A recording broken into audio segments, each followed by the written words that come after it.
చాలామంది మ్యూచువల్ ఫండ్స్‌లో ఇన్వెస్ట్ చేస్తా ఉంటారు. మ్యూచువల్ ఫండ్‌లో ఇన్వెస్ట్ జేయడానికి ఒక్కొక్కరికి ఒక్కో రకమైన సెలక్షన్ స్ట్రాటజీ ఉంటుంది. కొద్దిమంది పాస్ట్ పెర్ఫార్మన్స్ మీదే, కొద్దిమంది ఎవరైనా అడ్వైజర్‌ని కనుక్కుంటారు. కొద్దిమంది 5 star rating, 3 star rating, 4 star ratings చూస్తారు. కొద్దిమంది వాళ్ళ ఫ్రెండ్స్ చెప్పారని చూస్తారు. కొద్దిమంది ఎక్కడో వీడియోస్‌లో ఇట్లా నాలాగా మాట్లాడిన వాళ్ళు కావచ్చు.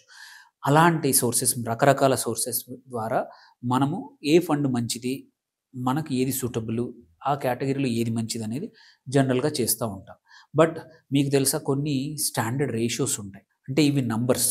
ఈ నంబర్స్ ఫెయిల్ అయ్యే అవకాశాలు చాలా తక్కువగా ఉంటాయి. వాటిని చూసి కూడా చాలామంది ఈవెన్ ఫండ్ మేనేజర్‌లే కానియండి, మీకు అడ్వైజర్‌లు కూడా ఏ ఫండ్ మంచిది అనేది చూడ్డానికి కొన్ని నంబర్స్ వాడతామనమాట. సో, ఫస్ట్ థింగ్ కంపల్సరీ అందరూ చాలామంది చూసేదేంటంటే TER, total expense ratio or expense ratio షార్ట్‌కట్‌లో అంటాము. టీఈఆర్ అనేది కంపల్సరీ ప్రతి ఫండ్‌కి ఇన్ఫర్మేషన్ అనేది పబ్లిష్ అవుతుంది.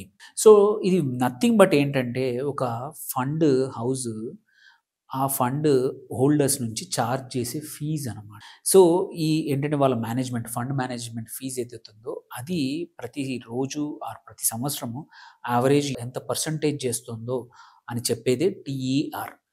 ఆబ్వియస్‌లీ ఏంటంటే ఇన్వెస్టర్స్ ఎప్పుడైనా సరే ఇన్వెస్ట్ చేయాలంటే టీఈఆర్ ఎక్కువుంటే ఎక్కువ ఖర్చవుతున్నట్టు, టీఆర్ తక్కువుంటే మీకు మంచిది. ఎందుకంటే ఎక్స్‌పెన్స్ తక్కువుంది కాబట్టి రిటర్న్స్ ఎక్కువొచ్చే అవకాశాలున్నాయనేది కామన్ సెన్స్ చెప్తుంది. సో, ఇట్ ఈస్ యూజువల్లీ అంటే అట్లని చెప్పి ఓన్లీ టీఆర్ ఎక్కువుంటే మంచి కాదు, టీఆర్ తక్కువుంటే మంచి ఫండ్ అని కాదు. బట్ ఒక ఫండ్‌కి టీఆర్ తక్కువుంటే మాత్రం మంచిది.